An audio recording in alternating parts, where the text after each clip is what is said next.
Tonight, I can report to the world that the strikes were a spectacular military success. Iran's key nuclear enrichment facilities have been completely and totally obliterated. Whoa! Hegseth referred to B-2 pilots as our boys on those bombers. Pete, that's very patriarchal and misogynistic. The Iranians have a choice. They can go down the path of peace, or they can go down the path of this ridiculous brinksmanship of funding terrorism, of trying to build a nuclear weapon, and that's just not something the United States can accept. Announcing the bombing of Iranian nuclear facilities, the president posted this over on Truth and on X, which is how you know it's a big deal, saying, "We have completed our very successful attack on the 3 nuclear sites in Iran, including Fordow, Natanz, and Esfahan. All planes are now outside of Iran airspace. A full payload of bombs was dropped on the primary site, Fordow. All planes are safely on their way home. Congratulations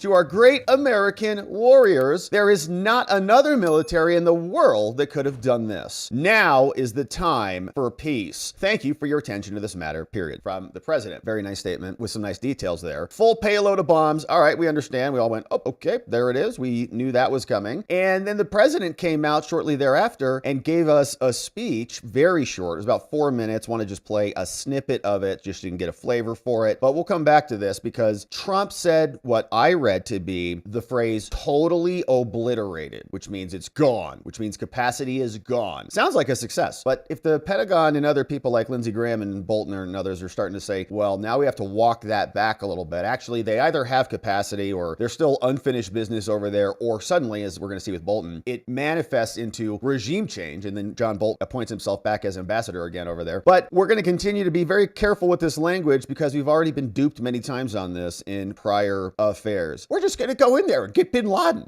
25 years later. All right. So here is the president announcing what is going down and what went down in the White House. A short time ago, the U.S. military carried out massive precision strikes on the 3 key nuclear facilities in the Iranian regime, Fordow, Natanz, and Esfahan. Everybody heard those names for years as they built this horribly destructive enterprise. Our objective was the destruction of Iran's nuclear enrichment capacity and a stop to the nuclear threat posed by the world's #1 state sponsor of terror. Tonight, I can report to the world that the strikes were a spectacular military success. Iran's key nuclear enrichment facilities have been completely and totally obliterated. Whoa! Iran, the bully of... Completely and totally obliterated. That sounds like 0% to me. When I hear complete and total, like it's gone. So there's no more hidden rooms back there. Thank you, Mr. President. If you're going to drop a bomb, thank you for dropping, thank you for getting it done. 0, we're done, right? Right? Of the Middle East must now make peace. If they do not, future attacks will be far greater and a lot easier. Woo. All right. So now you speak softly, but carry a big stick. And you also sometimes have to speak largely while you carry that big stick. So, hey, this is, we dropped these bombs. It was only a smidgen of the beginning if you're not going to cooperate with our will. And that was, I think, a report of resounding success. Complete and total annihilation. So put a pin in that. We'll come back to that. Now, Hegseth is also here talking about what went down. And so this came out this morning. So all this is pretty fresh out of the oven. Here is what the Secretary of Defense had to say in the aftermath of the bombs. Iran's nuclear ambitions have been obliterated.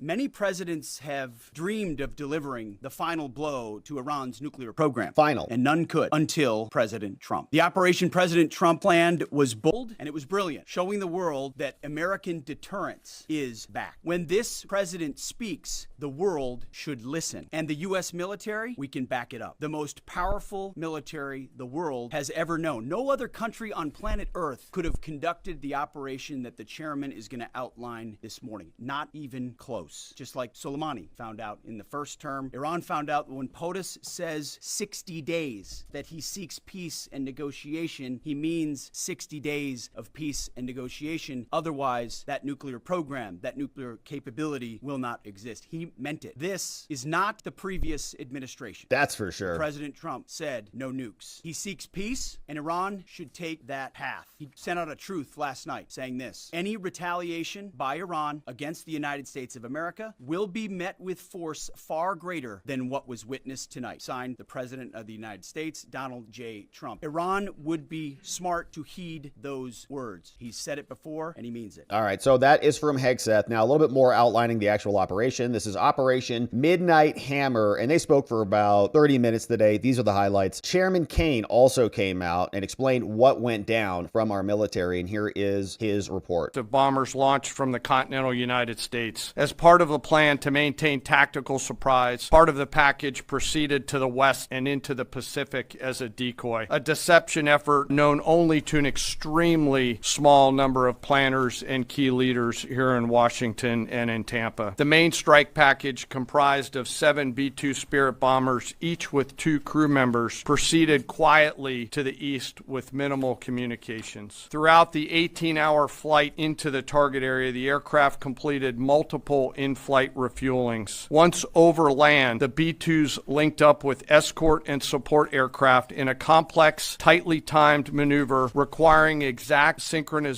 across multiple platforms in a narrow piece of airspace, all done with minimal communications. This type of integration is exactly what our joint force does better than anyone else in the world. At approximately 5 p.m. Eastern Standard Time last night, and just prior to the strike package entering Iran, a U.S. submarine in the Central Command Area of Responsibility launched more than 24 Tomahawk land attack cruise missiles against key surface infrastructure targets at Isfahan. As the Operation Midnight Hammer strike package entered Iranian airspace, the U.S. employed several deception tactics, including decoys, as the 4th and 5th generation aircraft pushed out in front of the strike package at high altitude and high speed, sweeping in front of the package for enemy fighters. All right, so we got the gist of it. Now they're going to go drop the bombs. Let's see how he wraps it up. We are unaware of any shots fired at the package on the way out. Iran's fighters did not fly, and it appears that Iran's surface-to-air missile systems did not see us. Throughout the mission... All right, so resounding success, almost like shooting fish in a barrel. No real opposition at all, and they just came out and took out, sounds like, 3 major locations and facilities. Now, there was a question that went over to Hegseth about the response of other countries. Do you think that, like, you know, this could trigger like another World War situation where you have like an allied group of countries join together and like an Axis power of other countries join together, like, you know, Soviet Union, China, North Korea, maybe Pakistan, some other countries in there? What do you think? Here is the response to that. Iran and North Korea cooperating on nuclear and missile development. Do you think there is a possibility that Iran, North Korea, and the other forces, such as China, will join forces to retaliate against the United States?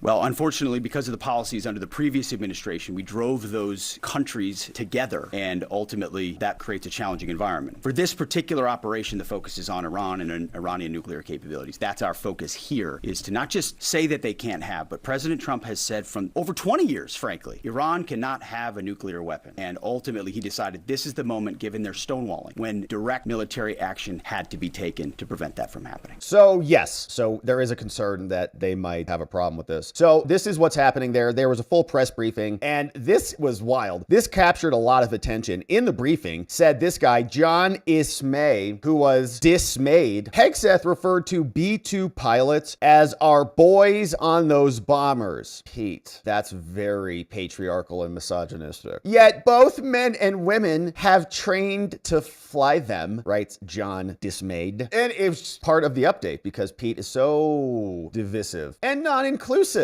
and evidently a bigot. So that's what they're focused on over there at the Times. Speaking of the Times, they've been assembling a lot of updates here. Here's the latest. Iran's president, Pezeshkian, attended an anti-U.S. gathering of students today in Tehran. Ooh, he's public show of defiance, according to a news agency. He says, I'm out here. What are you going to do? Bomb me? What are you doing? We're fine. Come out here. The U.S. Embassy in Beirut has ordered the departure of non-emergency personnel and family members from Lebanon, citing volatile and unpredictable security situations in the region. These are the 3 locations of the bombs. We'll talk about damages in a second. Some Israelis expect a new era after these strikes. Some are skeptical. Israelis awoke on Sunday to a new reality. Some were happy, some were not. UN Security Council is also going to convene an emergency meeting, looks like today, Eastern time. So I'm sure they're going to be very useful. And there's going to be a lot of good stuff coming from that. Republican lawmakers have largely lined up to support Trump, except Thomas Massey, who I think might want to impeach him now. And we got some images on the damages. And so let's come back to that. Here was JD Vance responding to this, saying, look, yeah, we dropped bombs, but this is not a war, all right? It's not a war when you drop bombs on another country. It's just like a preemptive slowing of the spread of nuclear materials. That's all. It's 14 days to slow the spread. Trump said 2 weeks a week ago, and that's all. And we've made it clear that, we're not in for regime change, and we still are open to diplomacy as long as they,